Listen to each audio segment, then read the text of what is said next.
These last couple days have been incredibly challenging. And I gotta say that I wondered if it's time to call the whole RV thing quits. I really seriously had to think about it.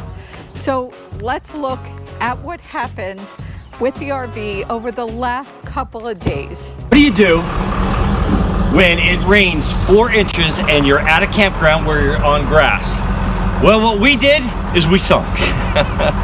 And then we tried to get ourselves out. So what we did is we actually jacked up the back tires and put stone underneath, but that wasn't enough for the weight. So what's the second thing you do? Is you call a professional, and that's what we tow a Class A RV like this, and this is an older unit. You need to get to the frame. Well, you can't do that with the front on. And if you look right over here, this is the front we took off. It only is held on with 8 screws.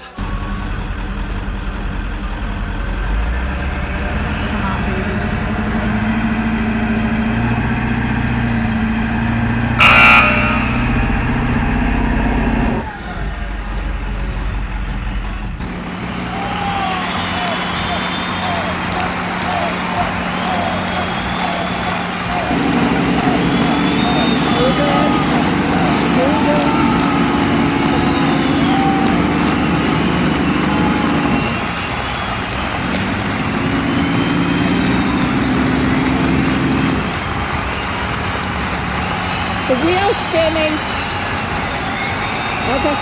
Okay. We put that up that hole. Come on.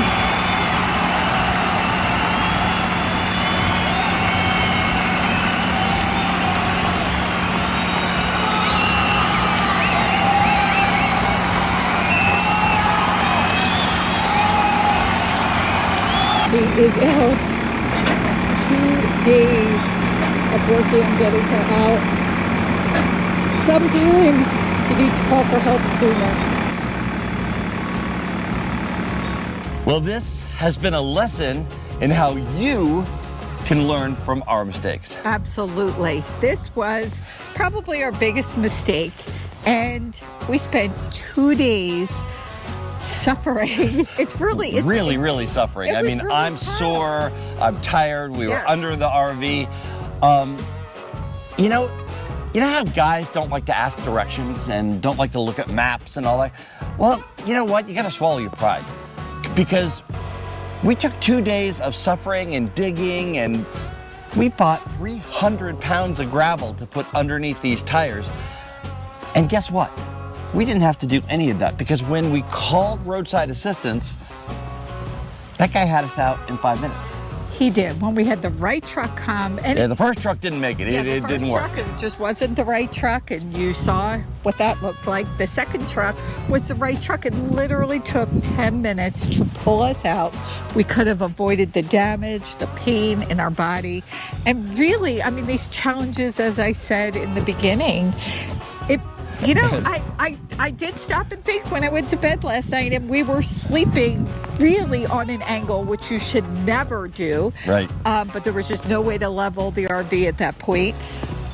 You know, why am I doing this? Why are we doing this? This is probably the worst situation we've been in. Absolutely. And you know, to cap it off, it's been sunny all day, and here we are now. We've got through the day, and the reason that we sunk is because Pennsylvania's had an abnormal amount of rain, and guess what? It's raining. It's raining now, so we're getting a little bit wet.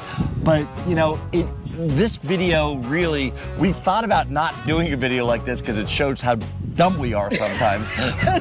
but really, it's we're gonna get all kinds of comments. We deserve it. You should have done this. You should have done that. Should have done this. Please give us any suggestions.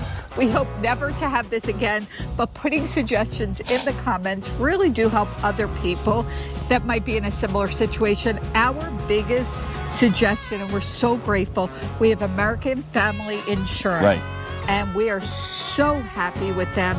They sent the tow truck out. We do have roadside assistance. So getting the tow truck cost us nothing, zero. But my fat head and ego Cost us 2 days and a lot of sore muscles. Yes, any masseuses in the area. Yeah, we could really use it. We could really use that too. So, you know, the moral of the story is ask for help. Yes. And if you live in an RV full time, you know, that is your home. That is everything. So having the right insurance, having roadside assistance, so when you do get into situations where you come into a parking spot and slowly start sinking because we had 4 inches of rain here the other night, there's ways to get out of it. Right. Without doing the digging that we did. Right. And for me, just to know that there are going to be challenges, we've gotten through them, and the good outweighs the bad. Oh, by far. So By far. still happy, and going to continue doing this, but being a little smarter about it. That's right. And before we close, please hit the subscribe button, hit the like button, and certainly put the comments in of any suggestions you have that may help the community. Or us. Or us. Yeah. I didn't want to say that, but I guess it's true. Yeah, so, you know, after we were about 1.5 years of RVing, and I got to tell you, some lessons you have to learn the hard way. This is one we learned the really hard way. Don't follow in our footsteps. Don't do what we did. Pick up the phone, call the service. They'll come out and they'll get you out right away. Yes. Everything that we did just made matters worse. Yes. Everything that we did just made matters worse. So from this beautiful farm here in Lansdale, Pennsylvania, where we are mooch docking right now, and we are having a wonderful time as soon as we can get rid of the sore back and the sore muscles and all of that kind of stuff. I'm Dan Hunt with my incredible wife, Patti Hunt, saying have a great rest of today. And an even better day tomorrow.